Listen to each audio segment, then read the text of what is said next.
In this video, I'll introduce you to the SAS proc.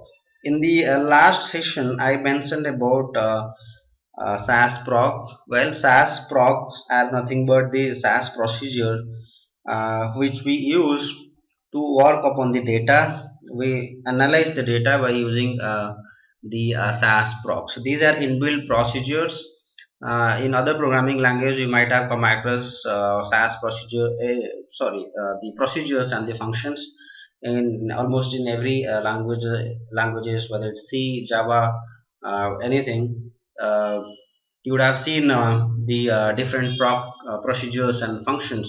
You can of course write your own procedure in different other languages. Even in SAS, you can write your own procedure.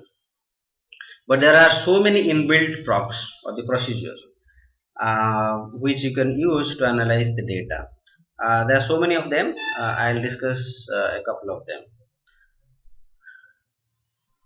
In the last session, we created this data set, sample data, and then I'll introduce to you one of the most popular proc in SAS, proc print. So what does this proc does?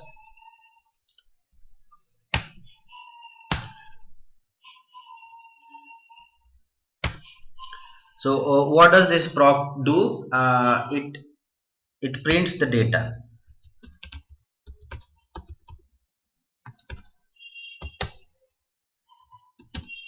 Syntax, you can see proc print data and then give your data set name. That's all. Okay. If you run this, you can run by submitting here. Okay. Or else you can press F4 or F8 and it will run it for you. You can see whatever is there in the dataset, it's printed in the result viewer screen. If you want to print only a single variable, you just mention the name of the variable that you want to print. I want to print only A, nothing else. So you just write var A. So var is the keyword. Okay. So anywhere you see this colored the colored alphabets, then these words are the keywords. Okay. What are the keywords? Well, these are the words already defined inside SAS. The other words like sample data A, we have only defined, but sample data is a data set, A is a variable name. So that's how we differentiate the keyword and the words that we only have introduced. If I run this, let me see it in the output. Only A is printed, nothing else.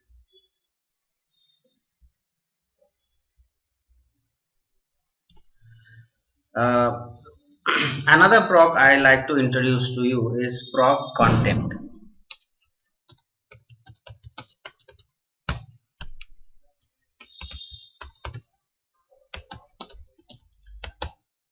Proc contents is used to see the details about the data set, the location, different types of variables used.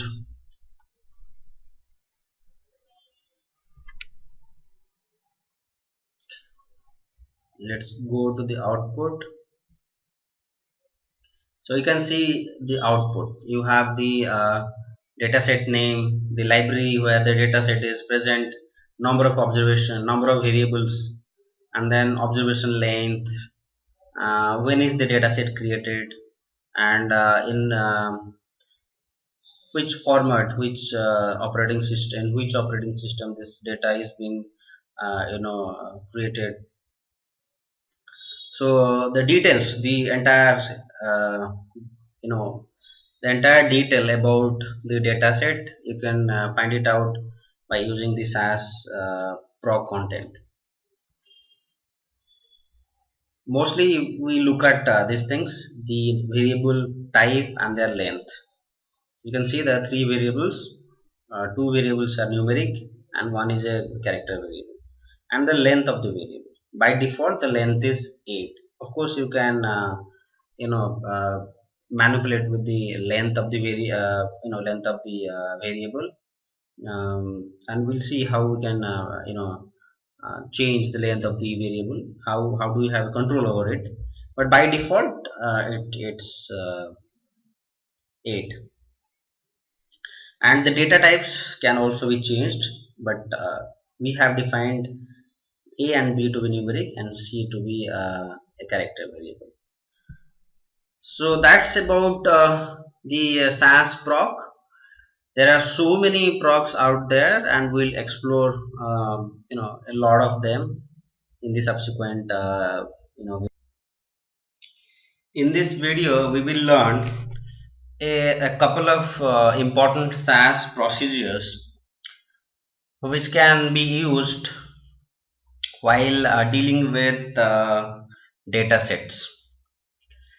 These SAS procs will be very useful while building a statistical model. So it's important that we know the different features of this SAS procs. So what are the SAS procs that we'll be talking about? Proc sort, proc frequency, proc means, proc univariates, and proc datasets. We'll go one by one. If we want to sort the data by a variable, we use proc sort. Syntax is like this: proc sort data, then dataset name. I'm using a dataset named students. If I want to sort by ascending order, by default it actually sorts by ascending order. There is a variable name called as GRE, so I'll sort by GRE. Let me show you the data set. Well, the data set that I'm using here is the one we can see on the screen. It's a data set having 4 variables: admit, GRE, GPA, and rank. So this is a data set on student admission.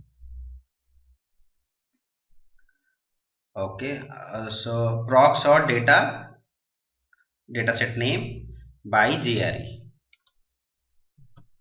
Okay, if you run this, this will sort the dataset in ascending order. Let's go and see.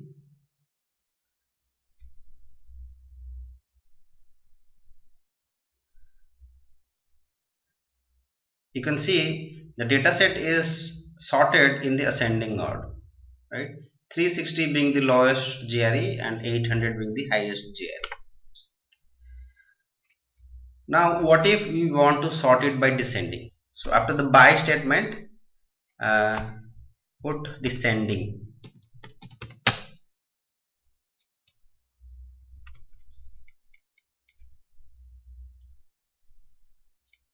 Go and see.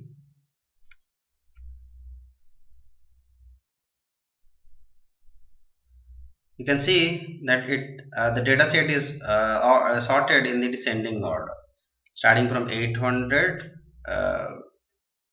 and the last one is 360, the lowest one.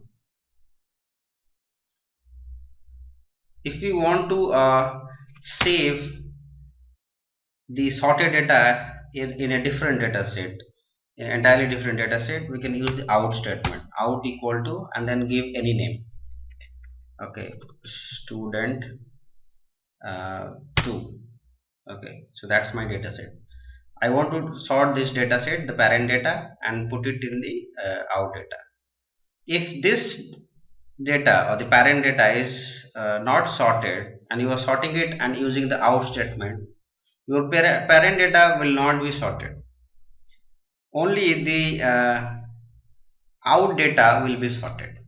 Okay, so you're creating a new data by sorting the parent data.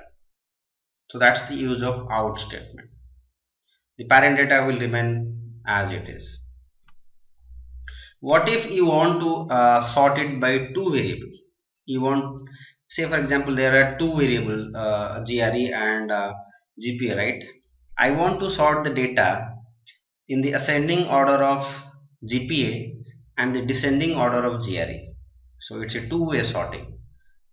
How do I do that? Look at the syntax. By GPA descending GRE. So by default it will sort it in the ascending order of GPA, and then it will sort it in the descending order of GRE. So let us change it. Okay, GRE, and let's make it GPA. The reason I'm changing it is because GPA is a continuous variable, so it will be very difficult to actually figure it out whether it has sorted properly or not. So for convenience purpose, I'm just changing the variable names. Okay, let's go to the log. It says that it's sorted properly, and then let us see our data set is student 2, right? Yes.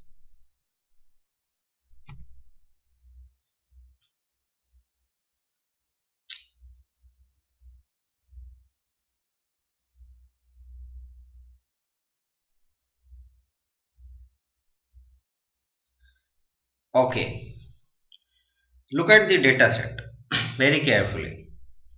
You can see that our data set is sorted in the ascending order of GRE because we have mentioned GRE as the first variable in the code. So by default it uh, sorts the data set in the ascending order. Now look at the cases where we have repeated GRE value. For example, last value, like how many students have scored GRE of 800? There are 4 students who have scored GRE value of 800. Now look at their GPA values, right? You can see the GPA values within the 800 GRE category as sorted in the descending order. 4 being the highest goes down to 3.75 and then 3.66. Similarly, there are a couple of students who have scored a GRE value of 700. 3 students, right? Look at their GPA value. It's sorted in the descending order. 4, 3.9, 3.0. So the descending order is within a particular GRE value. For a particular GRE value, if it is repeated, the corresponding GPA value of the students is sorted in the descending order. So that's the the double sorting or sorting by two variables.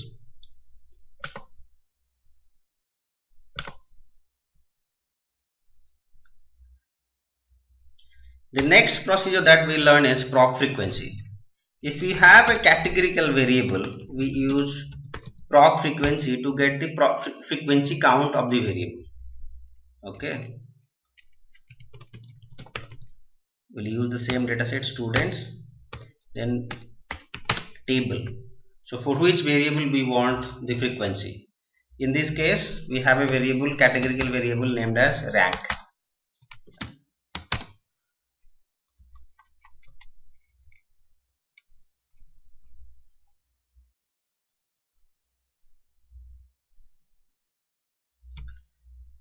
Look at the SAS output of proc frequency.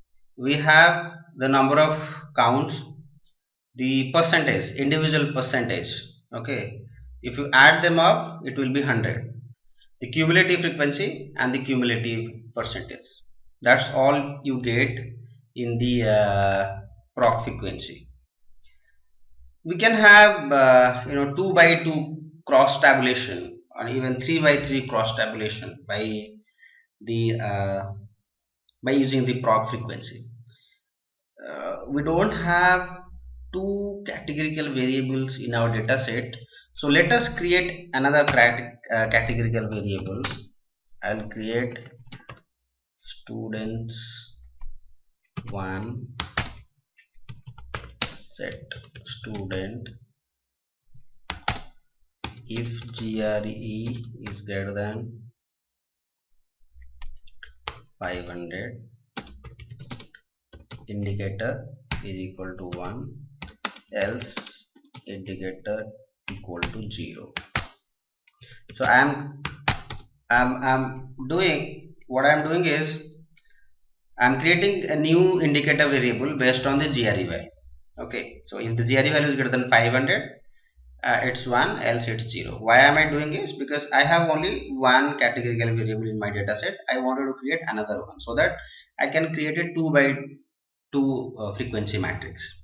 Okay, now let me run this. I'm assuming it is created. Let me check the log. Yes. So I'll be using the students one dataset instead of students. So if you want to have 2 by 2 cross matrix, just put asterisk and then put your indicator, the second categorical variable.